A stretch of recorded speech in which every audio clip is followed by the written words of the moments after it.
I want to thank the Commissioner and the entire police department for their very hard work. It was so frustrating to stand with the Commissioner, with community members, to discuss yet another child who was injured, caught in a crossfire of a very violent year, when she should have been not paying attention to anything. You know, having a carefree existence, playing with her family outside instead. She was put in harm's way because of the cowardly acts of individuals who don't care about themselves or their community and unfortunately have unfettered access to handguns. But because the community stood up, because we got information from the community, they refused to be silent. They refused to let another child be injured and not and keep quiet. We have the driver in custody. I'm very pleased with the work, and I hope what you're noticing is this. You know, the time is shortening between the time that we're identifying these individuals and getting them off the street. We are getting more information from the community, and I hope that continues. The police are doing great work with their investigations.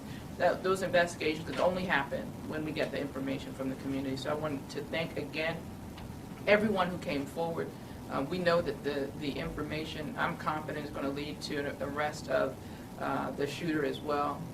You know, the community has been very clear that they're not going to allow another child to be injured on their watch without saying something. And for that, I'm thanking them in advance for the hard work. Again, we cannot fight this crime surge alone. It takes the entire community working together, police community together. That's the only way we're going to get there. And I'm so grateful that members of the community, our neighbors, our residents, had enough compassion and put that compassion in action and brought that information to the police department. Thank you. Yeah, the mayor just referenced people coming forward. Can you talk to us a little bit about how this came about, what led to this arrest? Well, Derek, you'll see, and I'm sure we'll give you a copy of the statement of probable cause, but we had a partial identification of the getaway vehicle. It wasn't just a getaway vehicle, it was also the vehicle that our defendant, Michael Day, drove the shooter to the scene in. So based on that partial description of the vehicle, coupled with folks in the community who also gave us information about that vehicle, we were able to trace that vehicle back to a person who was leasing that vehicle. The person who was leasing that vehicle identified Michael Day as the person who was driving the vehicle that day. That makes sense. Was there new information, though, in the last week or two that has led to this opening from anyone from the community? Is that part of it? We had to corroborate information. You know, information by itself isn't always good enough for reaching a probable cause for serious charges like this. So we had to corroborate that information. We executed a couple of search warrants as well. So we had a lot of work to do before we were able to take Michael Day into custody. Commissioner, you mentioned that Michael Day was the driver of the car, not the one who fired the gun.